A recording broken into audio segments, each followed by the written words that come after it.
அதாவது இந்திய தலைமை தேர்தல் ஆணையத்தின் வாக்காளர் பட்டியல் சிறப்பு தீவிர திருத்த அறிவிப்பை ரத்து செய்ய கோரி திராவிட முன்னேற்ற கழகம் சார்பில் RS பாரதி உச்சநீதிமன்றத்தில் தொடர்ந்த வழக்கு என்பது வருகின்ற செவ்வாய்க்கிழமை அதாவது 11ஆம் தேதி விசாரணைக்கு எடுத்துக் கொள்ளப்படும் என்று உச்சநீதிமன்ற தலைமை நீதிபதி இன்றைக்கு தெரிவித்திருக்கிறார்.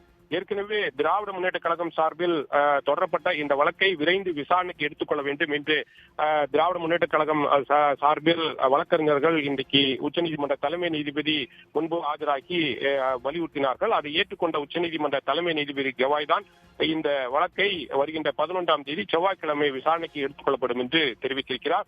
அன்றைய தினம் விசாரணைக்கு எடுத்துக் கொள்ளப்பட்டு உச்சநீதிமன்ற நீதிபதிகள் எந்த மாதிரியான ஒரு உத்தரவை பிறப்பிக்கப் போகிறார்கள் என்பதை நாம் பொறுத்திருந்தான் பார்க்க வேண்டும். ஆனால் இந்த விவகாரத்தை பொறுத்தவரையில் ஏற்கனவே SIR பீகார் மாநிலத்தில் நடைமுறைப்படுத்தப்பட்ட போது பல்வேறு முறைகேடுகள் நடத்தப்பட்டிருக்கிறது, வாக்குகள் திருடப்பட்டிருக்கிறது, 63 லட்சத்துக்கும் மேற்பட்ட வாக்காளர்கள் அதிலிருந்து வாக்காளர் பட்டியலிருந்து நீக்கப்பட்டிருக்கிறார்கள்.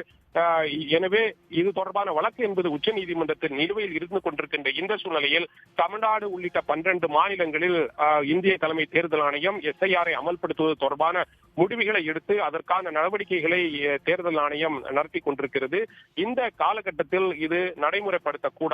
உச்சநீதிமன்றத்தில் ஏற்கனவே வழக்கு நிலுவையில் இருக்கின்ற இந்த சூழ்நிலையில் இது தொடர்பான நடவடிக்கைகளை தேர்தல் ஆணையம் தொடர்ந்து நடத்துவதற்கு தடை விதிக்க வேண்டும் என்று கூறிதான் உச்சநீதிமன்றத்தில் திராவிட முன்னேற்ற கழகம் சார்பில் RS பாரதி வழக்கு தொடர்ந்திருந்தார். குறிப்பாக தமிழகத்தை பொறுத்தவரையில் இது பண்டிகை காலம், கிறிஸ்துமஸ் பண்டிகை வருகிறது, அடுத்தது பொங்கல் உள்ளிட்ட பல்வேறு பண்டிகைகள் வர இருக்கின்ற இந்த சூழ்நிலையில் இது மட்டுமல்லாமல் மழையும் அதிகமான அளவு பெய்வதற்கு கணிக்கப்பட்டிருக்கிறது. எனவே இந்த காலகட்டத்தில் SIR தமிழ்நாட்டில் நடைமுறைப்படுத்துவதற்கு இந்திய தேர்தல் ஆணையம் முடிவெடுத்திருக்கின்ற இந்த சூழ்நிலையில் அதை நடைமுறைப்படுத்தப்பட்டால் பல்வேறு முறைகேடுகள் நடைபெறுவதற்கு வாய்ப்புகள் இருக்கிறது. எனவே இதை கருத்தில் கொண்டு உச்சநீதிமன்றம் தடை விதிக்க வேண்டும் என்று கூறிதான் உச்சநீதிமன்றத்தில் வழக்கு தொடரப்பட்டிருந்தது. அந்த வழக்கை விரைந்து விசாரணைக்கு எடுத்துக்கொள்ள வேண்டும் என்று இன்றைய தினம் கோரிக்கை வைக்கப்பட்டது.